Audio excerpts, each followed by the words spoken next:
Hello and welcome everybody to our talk today, which is part of the Confronting Caste series of talks. Given this COVID situation, of course, I'm very aware this is a rather a dark time to be holding any kind of event in. Nevertheless, today we are talking in this series, as you know, which talks about the intersection of caste across politics, economic life, and social life, and its implications in contemporary India. And today's topic is part of that Confronting Caste series is highly topical. We're happy to have Professor S. Anandi with us from the MIDS, the Madras Institute of Development Studies.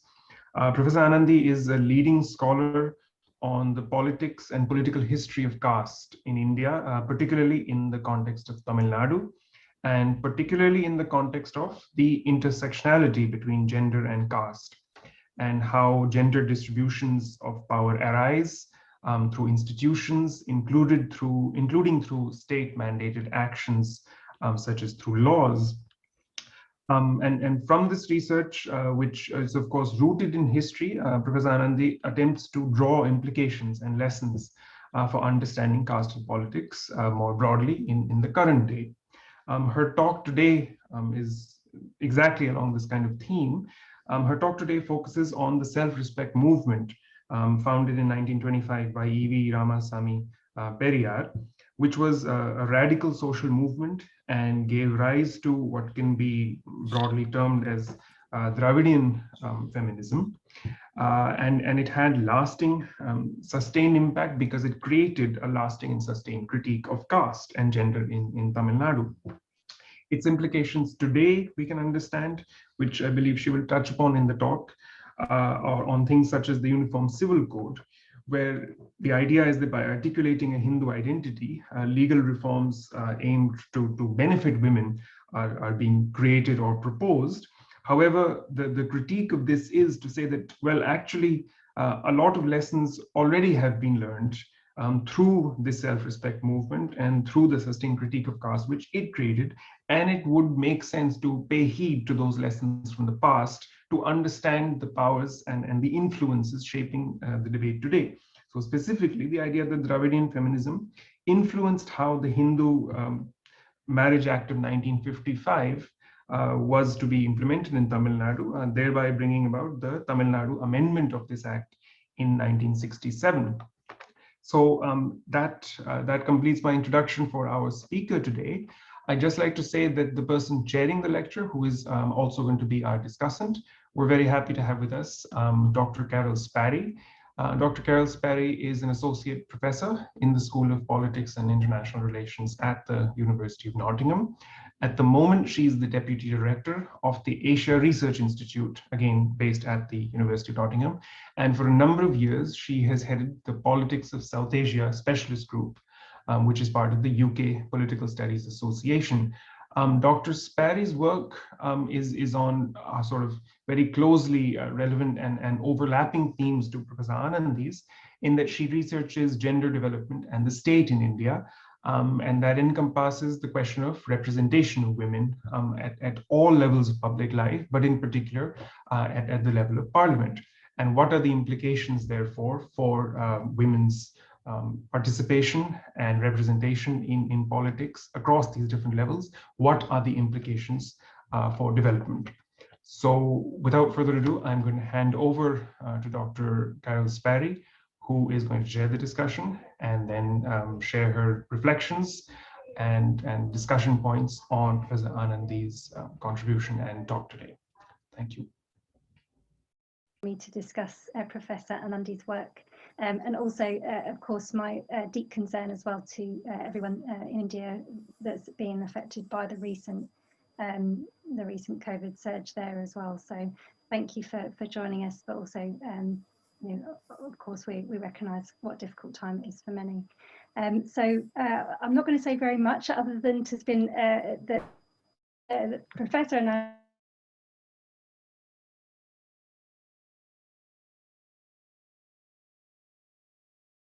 in Tamil Nadu, but also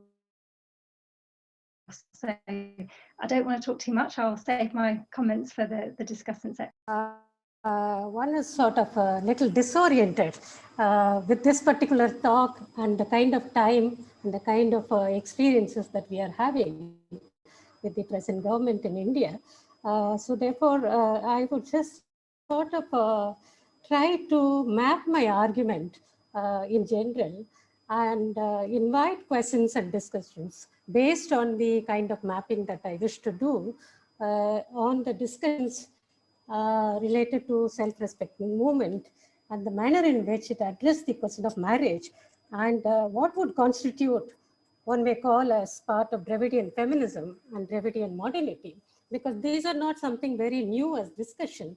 Scholars have already made critical intervention in interpreting Dravidian movement and its critical role in advancing women's liberation, as well as placing the question of gender and caste in the centrality of articulation of Dravidian nationalism and Dravidian modernity.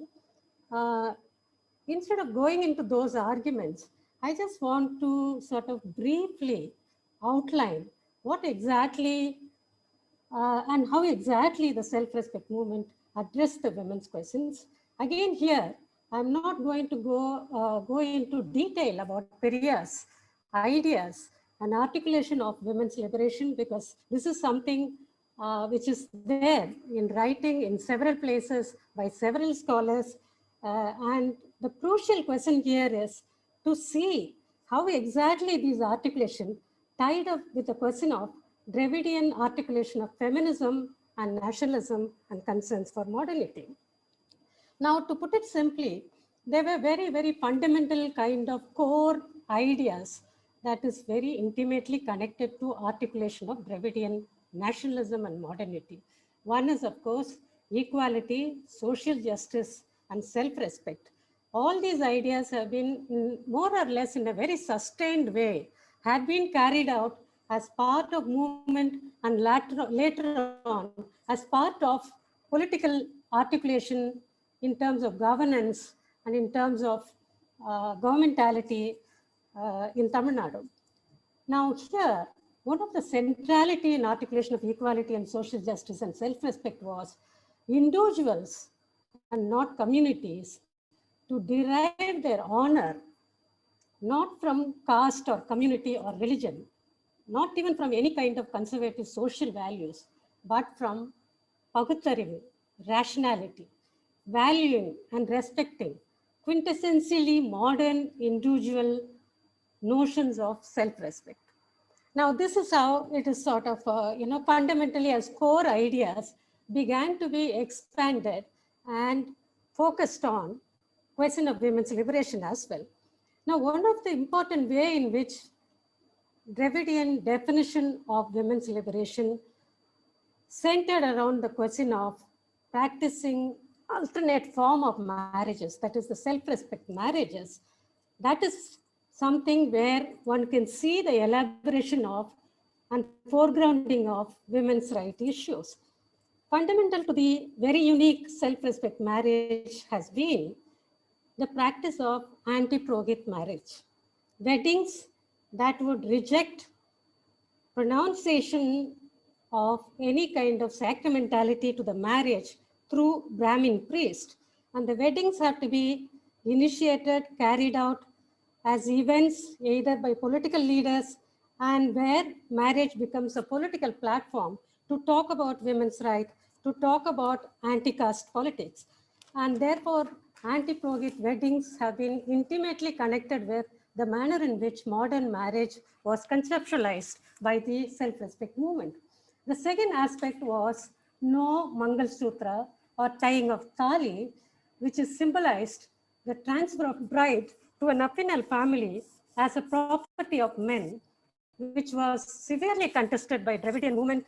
And there were cases after cases where women themselves exercising a choice of rejecting thali was projected as part of Dravidian writing on marriages. And again, the third aspect that was part of self-respect marriage has been no endogamous marriages, marriage of choice by men and women who would consciously exercise their choice and not adhering to caste compulsions or caste norms. Now, the fourth aspect that is also part of this rejection of endogamous marriages was what is called as Kalapamanam. Kalapamanam means intercaste marriages, interjati marriages, and interreligious marriages, and where it also included very specifically widow remarriages, marriages of divorcees, and love marriages. And the other important aspect which has been, I'm just sort of briefly outlining, because otherwise one can go on to talk about variety of kind of events that formed part of this specific unique kind of marriage practice that was carried out in Tamil Nadu. Certainly marriage was a political event to propagate ideals of women's liberation, reproductive choice of women were talked about, and the drudgery of domesticity was talked about during this marriage. In these spaces, bigamy was opposed, women's property right was upheld, women's political rights and women's space in the public sphere, equal right for work and wage, all of these formed part of marriage occasion where speeches would be made around these issues. And of course, marriages were very inexpensive and there were new wedding styles which were adapted. And this has been quite well elaborated by Sarah Hodges on the, in her own study on self-respect marriage, family, and making of, self-respect marriage, endogamy as well. Now, what is important here, which also would constitute aspect of what I would call as Dravidian feminism, is the very active participation of women activists who would use these venues of marriages to talk about personal experiences of domestic oppression, conjugality, and the need for modern articulation of modern womanhood. And we have significant number of women activists, including Devadasi women like Muvalu Ramamurdam Ammal, who consciously use this platform to bring in Devadasi women to have intercaste marriages in the platform of the self-respect marriage. And again, a large number of ex-untouchable women were brought into these forums to have intercaste marriages with middle caste groups. And these were kind of significant way in which women's involvement demonstrated that there was a very clear agency and the choice of women in articulating individual rights of women within the platform of marriage as such. Of course, these marriages openly rejected patriarchy and the caste-based patriarchy, particularly Brahmanic patriarchy, and rejected the gendered language that was widely used in the family and in the public sphere. And there was also rejection of any kind of religious hierarchies. So these were significant kind of a thing which constituted uniqueness of what could be called as Dravidian weddings and what could be also termed as part of aspect of Dravidian feminist activism. And this is where I sort of slightly differ with other scholars, including Maithili Srinivas, whose excellent work has sort of recentered the question of self-respect marriage and its importance as one of the important critical site for construction of Dravidian national community. I would rather argue, going beyond the articulation of nationalism, self-respect marriage was a very crucial and a critical site for articulation of Dravidian feminism.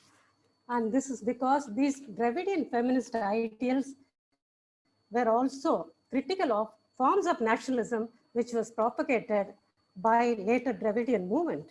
So therefore, I think there is a distinctness to this Dravidian feminist articulation of conjugality and family and women's freedom, which also transcends some of the compulsions of nationalism and national idealism. Now, this is where one would also see that there had been a very stark difference in Indian nationalist articulation of women's liberation and foregrounding of certain issues as women's rights issues, yet assimilating those activism as part of and also something to represent other than women's rights and as national ideals. The best important moment that provided such an opportunity to understand Indian nationalist articulation of women's rights as something that would advance nationalist goal has been again captured by a large number of feminists in their writings. and most significant among them has been Mrinalini Sinha's work on the occasion of publication of Mother India. The very distinct articulation of nationalist rhetoric about women's rights have become very significant and phenomenal, more so in the case of Madras presidency, which has seen a very acrimonious debate around the publication of Mother India. And in fact, this publication of Mother India in 1927 by Catherine Mayo, which is very clearly sort of distinctly differentiated Dravidian articulation of gender rights in a way in which it started with Kovai Ayamuthu's very particular writing called Whether There Has Been a Fact in What Is Been Articulated by Mayo in the as content in Mother India.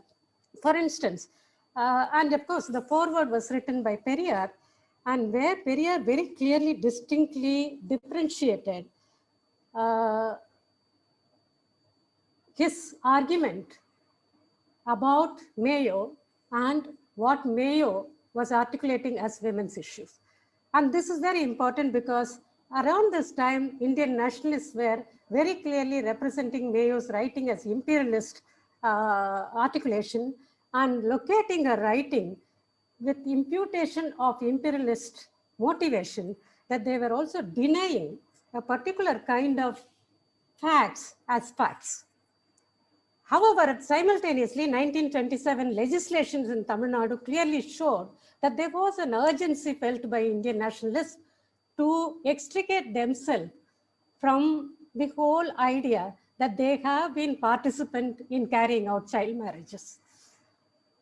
And precisely because of this anxiety to extricate as male Brahmin leaders from the question of child marriage practices, it was very clear that there had to be an articulation of progressiveness and progressive nationalist goal in legislation like Anti-Child Marriage Act.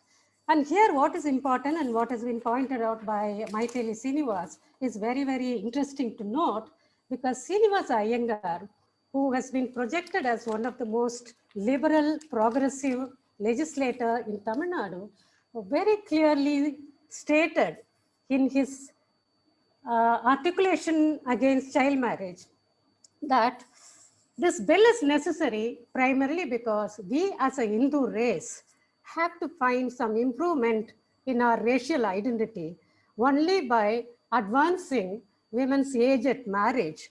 Therefore, the reproduction and the children born out of such advanced age marriages would have a purity of a race, would have a better race. And therefore, the race within the Hindu religion has a very significant role to play, and in turn, it has direct connectivity with national improvement, national advancement. In a way, very complex way in which he connected tradition and the modern eugenic notions of procreation that would tie up with racial improvement and leading to national improvement has been again contested by the self-respect movement, again by Periyar himself, who had very clearly said that nothing but shastras and traditions and anxiety about improving Hindu race is about anxiety about Brahmin control over Hindu society is what informs Srinivasan's, Srinivasa Iyengar's articulation of reform. Now, going back to self-respect movement's articulation of marriage and conjugality, certainly 1927 played a very crucial role for the movement as well, because by then Periyar had made a very clear break with Swarajya, Gandhi's articulation of Varnashrama Dharma and the idea of women's development, which Periyar felt was a ploy to keep entire Hindu community under the control of Varnashrama Dharma. And what is important here is, in 1927, simultaneously, All India Women's Conference and Women's India Association have been talking about legislation for the improvement of women. There again, we find the trend was very clearly visible, where certain Dravidian feminists whom I would call as Dravidian feminists, like Muthulakshmi Reddy, for instance, quite very well differed with Malati Patwardhan and several other Brahmin-oriented women activists. Very clearly, Muthulakshmi Reddy's confrontation with Gandhi, of course, Muthulakshmi Reddy became Gandhianite later on, but very clearly, she was pointing out to Gandhi that what is being proposed as social reform has not critically engaged with conservative nationalist pronouncement of what could be called as social reform. So what she was clearly pointing to Gandhi was that there is a need for Gandhi himself to go beyond what could be considered as something that can be amendment of tradition to move into what could be called as modernism and modernity, where educated women would find appropriate jobs and where women could break away from customs and tradition, and therefore the need for condemning religion as something that is binding women. And this trend clearly found support with Periyar and the self-respect movement. We found in the Legislative Assembly, largely Muthulakshmi Reddy could draw the support of the Justice Party for legislation, who could also clearly condemn Satyamurthy and Rajaji as Brahmin legislators who were consciously against any progressive legislation. Now, this I would say as a trend of Dravidian feminism, which was making critical intervention, although not necessarily that Muthulakshmi Reddy always approved the later Dravidian movement's approach to women's questions. There were a very complex way in which her critical engagement with modernity differed with Periyar. I don't want to go into it in detail now. For the moment, let me stay with the idea that the Dravidian feminism and its trend that has found agency among women was very, very critical to counter Brahmanic conservatism in legislation, in marriage legislation, as well as in the legislative reforms which were coming up in the later stages. Now, very critical stage that I found was very, very important to reveal the kind of collectivity between the Dravidian movement's articulation of women's right and the All India Women's Conference articulation of women's right vis-a-vis the Brahmin conservatives who were widespread in Tamil Nadu, who were very, very significantly articulating their discourse against women's legislative rights or any kind of judiciary rights.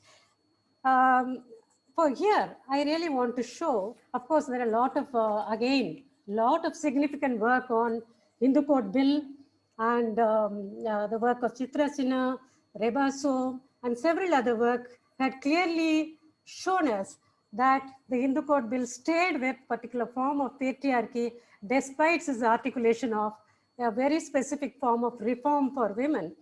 I don't want to go into the details of the bill as such, but what is important here to see is that how far it really recognized gender equality that came into, that has been questioned by the Dravidian movement, and what are the way in which Dravidian movement's articulation of gender equality via Hindu Code Bill was thoroughly rejected by the Hindu Reform Committee itself, which is very, very important because this is where one found there has been a very sustained conscious rejection of alternative modernity put forward by the Dravidian feminists and Dravidian activists vis-a-vis the Indian nationalist agenda of modernity and women's rights.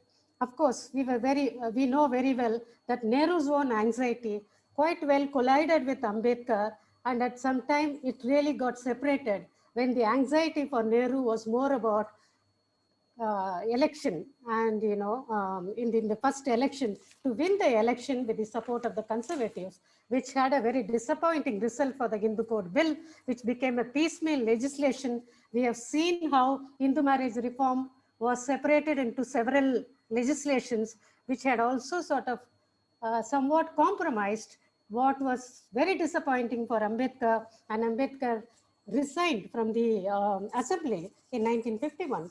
So on that history, let that stay as it is. But what is important here is in the 1940s, around the time when the war was really, very intensified war, I think that was the moment when the memorandum that were presented from Madras presidency gave out a different kind of articulation by Brahmin conservative, which consolidated caste interest vis-a-vis the gender interest, while it revealed the dispersal of Dravidian feminist articulation of women's right that was sort of completely diluted by the Hindu Reform Committee. Now here, about 287 memorandums were collected from the Madras presidency by B.N. Rao committee. Now, in the memorandum, what is interesting is, while in the all India level, there was Hindu Mahasabha, which collectively had a very virulent articulation against any of the content of the bill, which was against the dissolution of the marriage as a proposal, which was against widow's right, widow's property right, which was against the daughter's property right, which was in fact against intercaste marriage on the whole, and called it as a complete folly. And they said it is a suicide. And here RSS also came into the picture to say that atom bomb has been thrown by the Hindu Reform Committee, and precisely where Periyar made his staunch criticism, saying that atom bomb is not thrown by the Hindu Reform Committee. It was thrown by Rajendra Prasad, who scuttled the whole reform in the assembly as a president, and therefore he saw that there was a ploy to completely turn the attention of the conservatives to the election rather than to the reform effort. So this criticism apart, what really came through in the memorandum is very, very revealing, because the memorandum is an important source to understand in Tamil Nadu, while there was no cohesive Hindu Mahasabha articulation, All India Hindu Mahasabha articulation, although there has been pamphlet from the Hindu Mahasabha of Madras, the dispersal of the Brahmin conservatism, articulation of conservative ideas against women came through in all the professional forums. The Madras Bar Councils, bar associations led by leading lawyers, and the entire district bar association in toto rejected any kind of Hindu reform, Hindu marriage reform that would go in support of women. Now, all the evidences given from these bar council and the representation made from the bar council very clearly stated that this is anathema for the Hindu religion, and this is a kind of anarchy that has been brought in by the Hindu Reform Movement, and dissolution of marriage is something that is not granted by any sastras, and unless and until one stick to sastra codes, which is already prevalent in the Indian courts and implemented by the imperial government as well, that there would be complete takeover by the non-Brahmin, atheist, anti-God, propagandist of a self-respect variety, who would destroy a kind of a cohesive Hindu culture and society. And this vociferant argument was also raised not just by men in the bar council. There were a lot of ladies associations which were affiliated to Brahmin Sangam, which were also independently adhering to some form of Hinduism, which clearly brought out their agenda of women's right, and why as women that they would reject any kind of this reform, because they did feel that these were all leading to already prevalent reformistic marriage spaces that has been created by the self-respect movement. So I'm not going to go into all this opposition, which has been very virulent, very staunch, against which the self-respect movement and its representation was clearly made in the committee, which stands out as a memorandum that would contest any kind of sacramental marriage as something that upholds more than more than any other value, the caste values, and therefore any anti-caste marriages have to have a kind of contestations of sastric values and the Sanskritic mode of marriages. Now, let me just sort of elaborate a little bit here that what are the kind of forums that came into the memorandum, which were not necessarily always affiliated with the self-respect movement. For instance, the backward class movement in Tamil Nadu, which was for the first time speaking out its own articulation of ideal family values and the way in which that they would stand to support the reform. It was called Madras Provincial Backward Classes League. And the Backward Classes League, represented by one Kadikachalam, the secretary of the league, said that we are barbers, musicians, agricultural laborers, sanitary workers, and belonging to do several manual work, almost 25 million of us, representing half the population of entire population in Tamil Nadu, wholeheartedly welcome the draft Hindu Code Bill because we consider any kind of first step towards a unification of Hindu laws and further a unification of all personal laws leading to a uniform civil code can be brought about as a progressive outlook on our society. And in the course of time, we would certainly think that this legislation would help to advance a kind of reform that is required in our society. However, our concern here, they certainly differed with the proposal of the Hindu Code Committee that women must have a share in the property because their argument was, we as a poor agricultural workers, many of us do not even possess agricultural land. Some of us are landless laborers, and our landed property is only for survival. And the joint family system here is about laboring classes working together. It does not represent a property class identity. If this is so, if women have to divide even this minuscule property, we would have anxiety about what would mean to our collective livelihood, and therefore our interest is to see that women have a life interest to be given within these properties as long as they would like to be part of working class and contributing to family labor and livelihood. If necessary, half share of the proposed for women can be given as recommended by the code. Now, this is something which stands out as something that representing the working class interest and the interest of women within this working class family, anxiety about what is being generalized as joint family system and parting away with property that was representing by and large interest of the upper caste and the interest of the share that has been talked about. Now, similarly, objections which have come from, not necessarily objection, approval that came from the Dravidian movement on the whole was represented by the self-respect movement with a very radical content to what should form part of the code has been by and large rejected by the Rao committee. I probably need not state the entire sort of, provisions that were talked about by the self-respect movement. For instance, S. Ramanathan, who represented the self-respect league, very clearly said that the Hindu Code Bill had not talked about registration of marriages. And bigamy has been very diluted aspect of the Hindu marriage reform. And all these need to form part of, and the simple, inexpensive marriages, which need to form part of aspects of Hindu reform, marriage reform. And by and large, another aspect that was emphasized by memorandums represented by the non-Brahmin radical group was very clearly stating that uniform civil code has to be in the making in such a way that everything of privileging of gender right from several personal laws need to be collated and put forward as uniform code.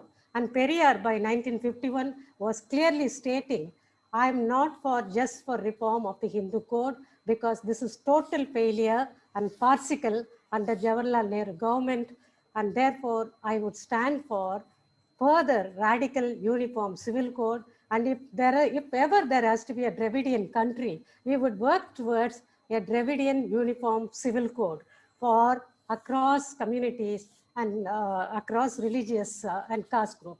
This is something that was sort of enunciated by Periyar, but was not really sort of something that has been unpacked or discussed further. Now, what is also important here, I hope I'm not running out of time. Can I have some 10 minutes, or is it possible to have? Just quickly. Just I think probably about 5 minutes max. Is that right? Yeah, just wanted to sort of, while the Hindu Reform Committee, of course, had taken on board Brahma Samaj, Arya Samaj weddings, refused to have space for self-respect movement marriage as part of Hindu reform marriages. What is important is, because of this, about lakhs of self-respect marriages conducted in Tamil Nadu were invalidated under Hindu marriage reform. In 1953, cases after cases were coming to High Court. High Court rejected those claims by children of these marriages for property rights, saying these marriage did not have elements that has been recommended even by the Hindu code, that is sacramental marriage, and that is to have certain aspects of Hindu texts being referred to, or even having Purohit. That has not been part of it, therefore these marriages are invalid. Now, the protracted legal reform that was brought into the legislature in the Madras Assembly formed another space of struggle for assertion of anti-caste gender rights within the legal forum, which finally led to legalization of self-respect marriage as amendment section 7A, which is called Madras Amendment Act of section 7A of Hindu marriage reform, which is something, a kind of a complete departure from what has been brought in as Hindu marriage reform. And this radical reform has been even now contested by the central government. In 2015, a person who belongs to BJP brought in a case to Madras High Court to invalidate this entire amendment. However, this has been rejected by the Madras High Court, saying it is irrational, while the person himself have not been affected by this. And this is the most secular law which permits all kind of reform marriages, intercaste marriages, to be validated within South India, within Tamil Nadu. Again, we find the central government continue to reject the practice of reform marriage in Tamil Nadu by not recognizing marriages conducted against Section 7A amendment, by not providing any kind of incentive to intercaste couples who approached the welfare board of the central government under the Ambedkar scheme. When they approached, they said these marriages are not valid because they are performed as reform marriage under Section 7A amendment. Therefore, we do not recognize. Then the Madras High Court again got back to the central government saying you cannot reject it. This is something, an amendment which is within the purview of the state. And therefore, there is a need to uphold this amendment, which has provided a large space for intercaste marriages. Such rejection means discouraging intercaste marriages and all kind of reform marriages that have taken place. Now, I would stop here to say, it has not been something that has been sort of a very smooth travel for the self-respect movement to realize a kind of a radical reform and to bring in some kind of a feminist ideals into the legislative forums and into the legal reforms, which would see that some kind of normalization of intercaste marriages and the way in which reform can foreground gender issues as part of marriage, conjugality, and alternate modernity. Here, I would sort of uphold what Professor Washbrook has once said. Intimations of modernity is something that needs to be seen as significant, and that has got its own variety and not to be rejected as ethnocentric or something that has not followed all India pattern or Indian culture on the whole. So therefore, there is a need to bring in all these aspects to talk about how to expand the notion of intimation of modernity. So let me stop here.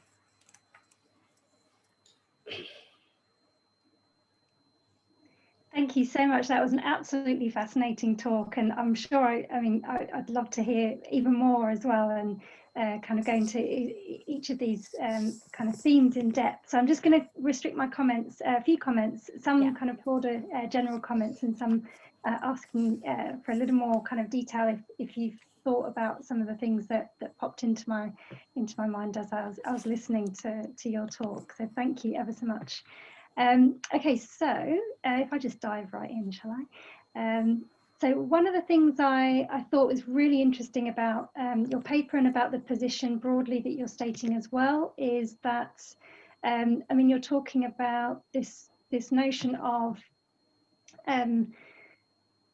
one is kind of like a marginalization, like you said from the abstract as well, this marginalization from why isn't this narrative of the self-respect movement, and particularly the practice of self-respect marriages, why isn't this more widely known and more widely kind of centered in the discussions around sort of Indian feminist history more generally? And I think that's a really important point. And one of the first, I guess that was when I first came to sort of study South Indian politics, which I should thank/blame my PhD supervisor, Andrew Wyatt, Dr. Andrew Wyatt from Bristol, who introduced me to this absolutely fascinating world of South Indian politics.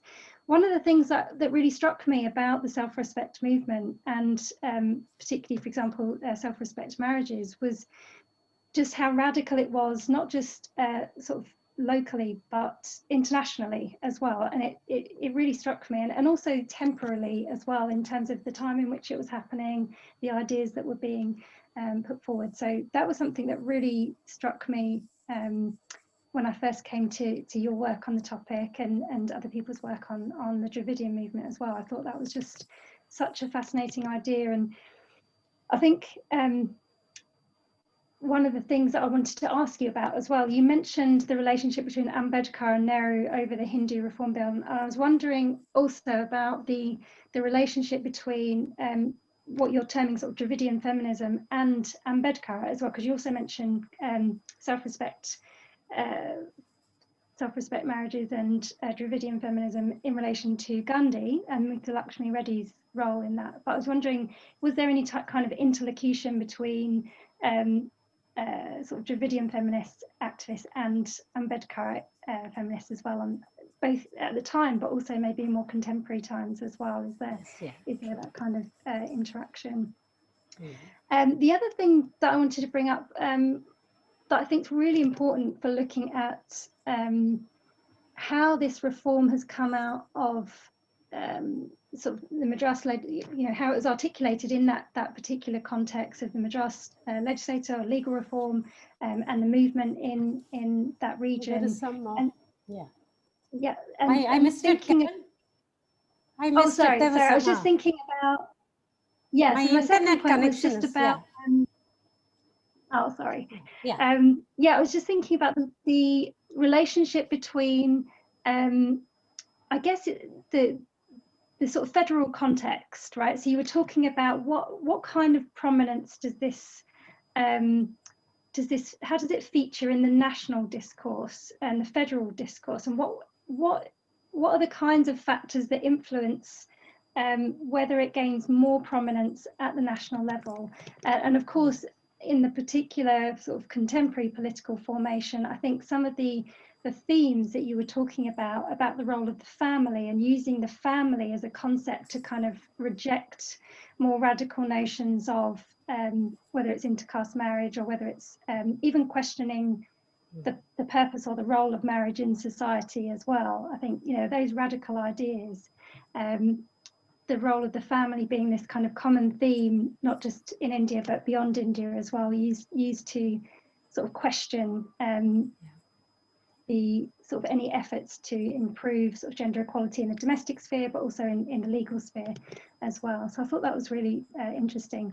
And something that's really prominent throughout the paper as well, you were talking about ideas about nationalism and feminism as well, and that sort of tense relationship, that really kind of difficult relationship in many ways, and how different kinds of nationalist discourse, of course it can differ, but this very close connection between how gender relations are articulated in nationalist discourse and what that says about that particular nationalist discourse as well. So I thought that was really interesting. I really liked how you were talking about using marriages and weddings as a political platform to make these kinds of statements about sort of social relations, socioeconomic relations, and also notions about modernity and the role of it. And it just reminds us just how central gender is to these very sort of political formations and political movements as well.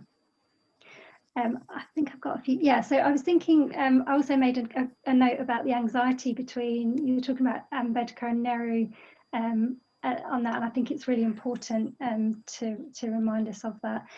One question I had was about Muthu Lakshmi Reddy as well, and that was really fascinating. It's not a part of her kind of history that I know enough about, and I'd love to know more. So I'm really looking forward to reading more about that in your work. One question I had as well was about whether you saw any sort of successor, I guess, of Muthu Lakshmi Reddy in terms of how she was championing that cause, and was there anybody that you would associate as being the person that took that forward after Muthu Lakshmi Reddy as well? Because I know we were talking, you were talking about how this was or wasn't part of the broader feminist discourse and broader national discourse as well. But I was also thinking about, and something you've written about in the past, is how Tamil nationalist politics as well changed, for example, with the move for the DK to the DMK, and how even that notion of gender has changed and over the years as well. So I was wondering about that, taking that forward. Who would you associate with taking that forward? I think, let me just checking my notes to see. I've got more notes, but I think these are some of the there seem to be no questions. So can I just... Yeah, of course, yeah. Thank you so much for, very, very insightful, and given your own sort of very, very close interaction and readings with South Indian politics, and your own work is sort of well informed with, the kind of discussion that you are having and the questions that are coming out. I really appreciate, and I think in a very short time, I'll try and sort of engage with some of this. And I think you would also see that it's a kind of a paper in the making. I myself was struggling with a lot of these issues, how to sort of connect them, and the kind of conjunctural history that I really need to sort of engage with. First, let me start with your last question, because currently I work on Muthu Lakshmi Reddy. So, where I really think a complex figure like her, who has had several stages of several kind of interaction in a complex manner with different political forums, for which she has been very well criticized by different groups, including women's group, and all these kind of dialogue and conversations, which we would certainly miss in the current women's movement or in the current any kind of political forces, where we find the egalitarian politics that was promoted in the early 20th century and in the mid 20th century, including by women's activists, emphasized on those conversations.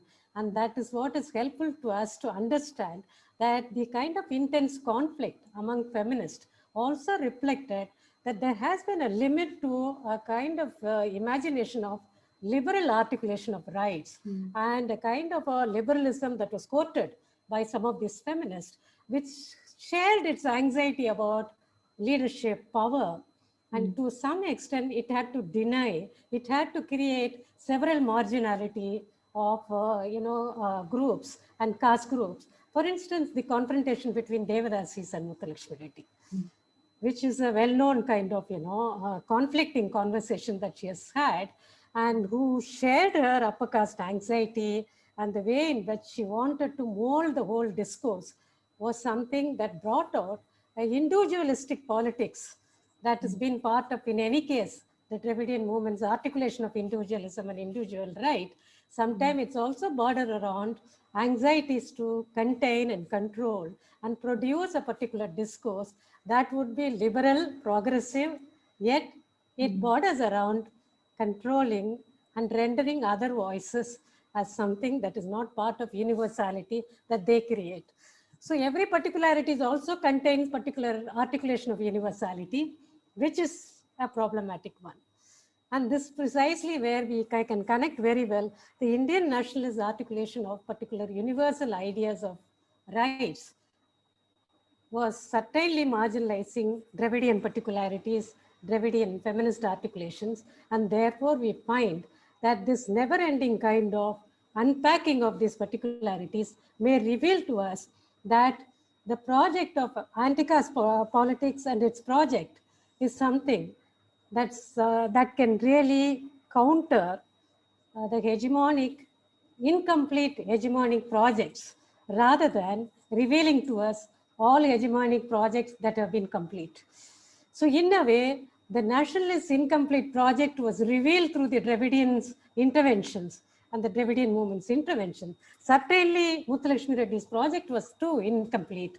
Fragility was revealed by other women who countered her arguments for women's liberation.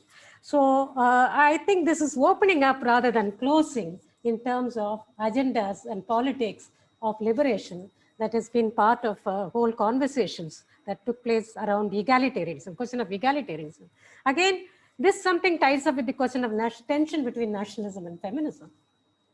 Here again, the politics of universality and particularism becomes a hugely problematic thing, and privileging of nation and nationalism over particular interest of women has been problematic kind of a question for feminist movement and feminist articulation of legal rights.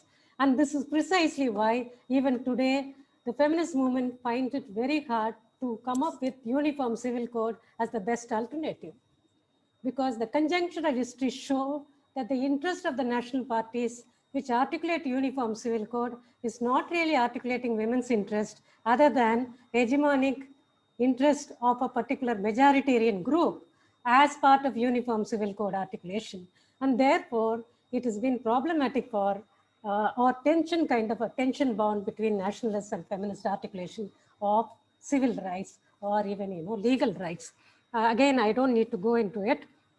I think the global articulation of domesticity and family is something also partly informs the writings and the public articulation of speeches in the Dravidian movement.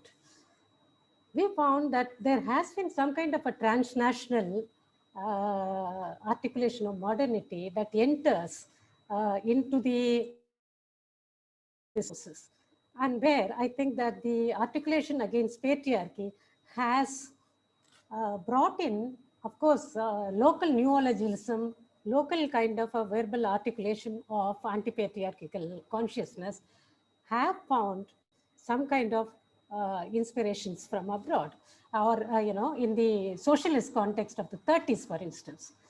Periyar has drawn widely from the writings and from his own visit to Soviet Russia, and all that has sort of percolated down to create some kind of transnational connectivity, which I think needs far more nuances.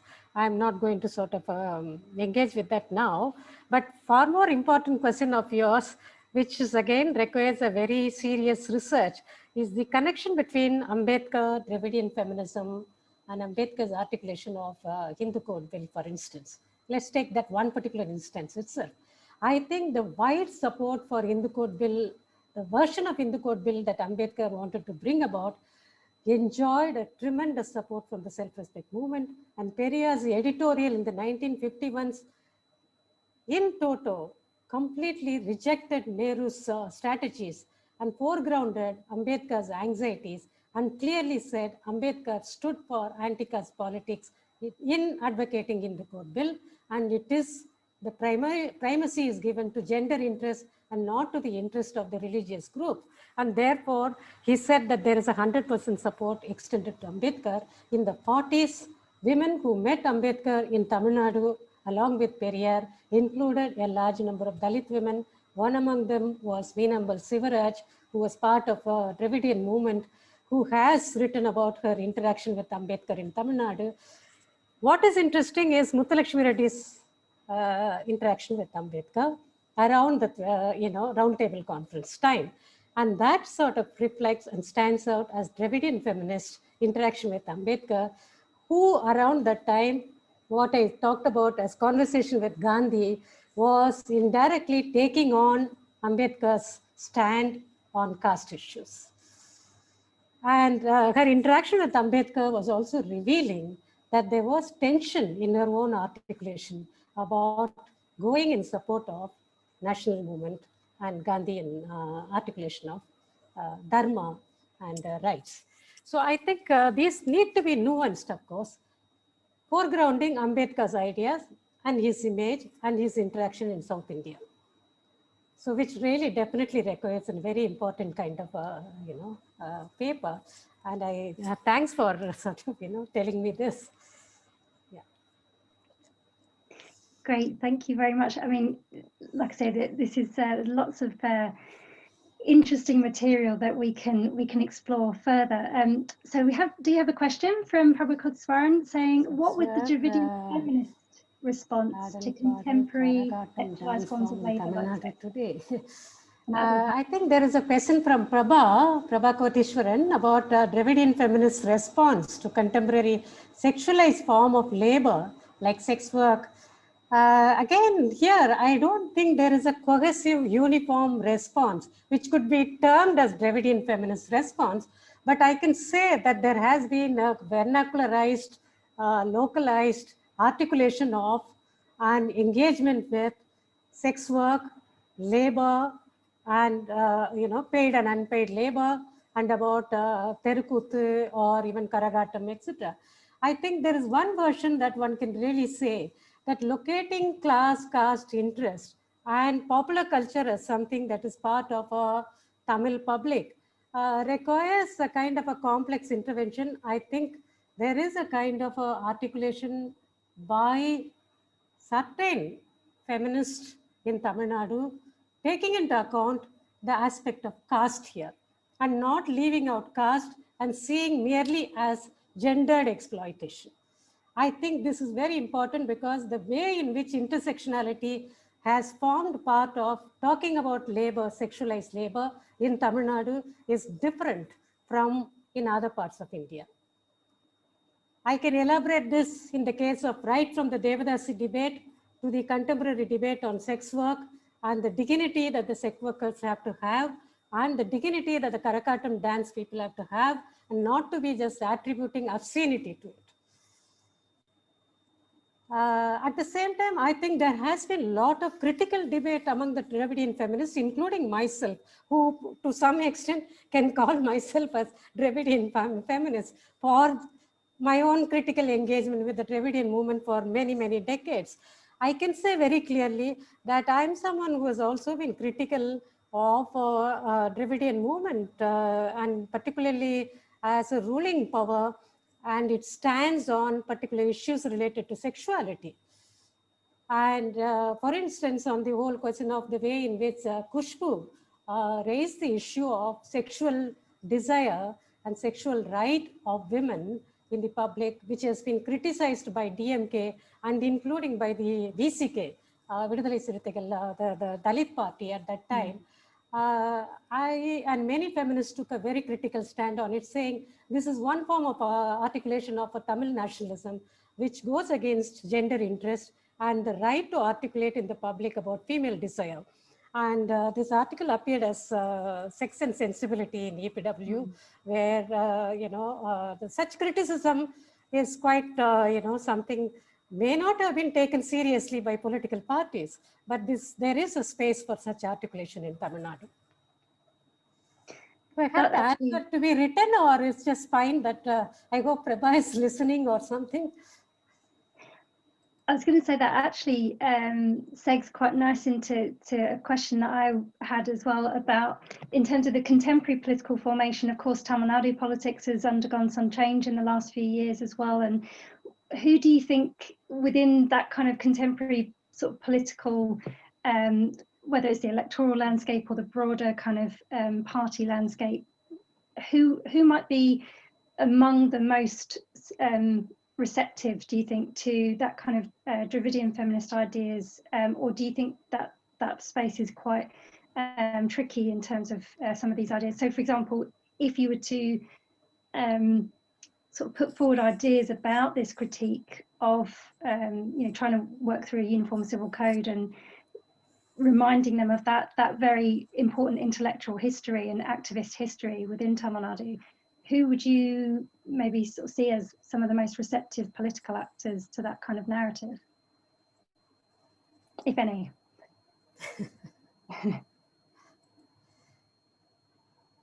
Okay, no, anyway, I'll leave that. It's not a question to me.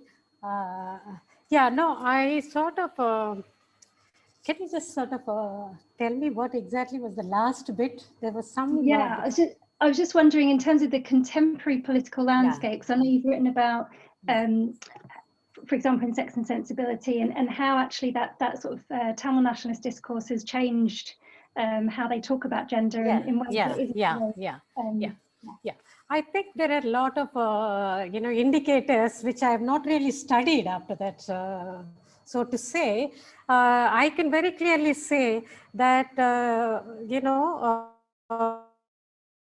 with the reservation bill debate, for instance, particularly the political participation debate which has come out, DMK to some extent having representative like Kanimozhi, for instance, which has had a very kind of a different trend emerging within the political party like DMK, as well as having certain trend also to be seen in other political parties which are aligning with DMK, and the manner in which gender sensitivity had to be forming part of the alliance politics vis-a-vis the Hindu fundamentalist forces at the center.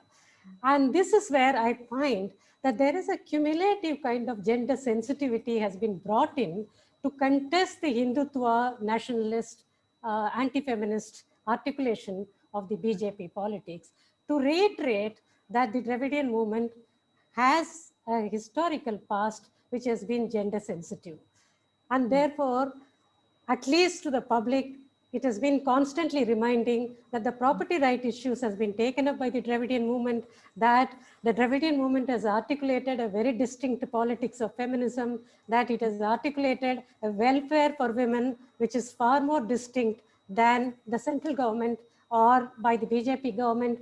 And it has even stated that right in the late 2015, bringing up property right, ancestral right to ancestral property is something very antique for, as an issue for Dravidian movement. So therefore, I think in re-articulating the old Dravidian politics in the context of contesting BJP, I think there is a kind of gender politics that is sort of coming to prevail as significant for any kind of radical politics to be conducted in Tamil Nadu. This is only a trend. I can find out there are several kind of problem may exist in terms of, everyday politics of gender, where one may find that the decreasing political presence of women in terms of representation or in terms of, their insertion in decision-making capacities. Thank you for indulging my questions. I'm going to, if it's okay, I think we're pretty much out of time, so I'm going to hand back to our chair, Sunil Mitra Kumar. Thank you so much. I really enjoyed engaging with your paper and look forward to reading more on your project as well. Thanks, Carol. Right, so it's just left to me to say thank you to all of you who participated. We've managed to almost stick to time. And thank you most of all. Sorry about it. No, not at all. Thank you, especially to Professor Anandi for a stimulating and insightful paper, and Carol, to you both for the discussion as well as sort of responding to things which came out of the discussion and the audience members who posed questions. So thank you very much, everyone. Thank you, Carol. Thank you for your very insightful discussion. And thanks to all of you, and particularly Vignesh and Sunil Mitra Kumar for your patience and for listening for whatever it was. And thank you really for this interesting interaction. Thank you. Thanks to Renata as well. He couldn't be with us, but yeah, thank you. We'll be in touch, Carol. Yeah, stay safe, everybody. Okay, bye-bye.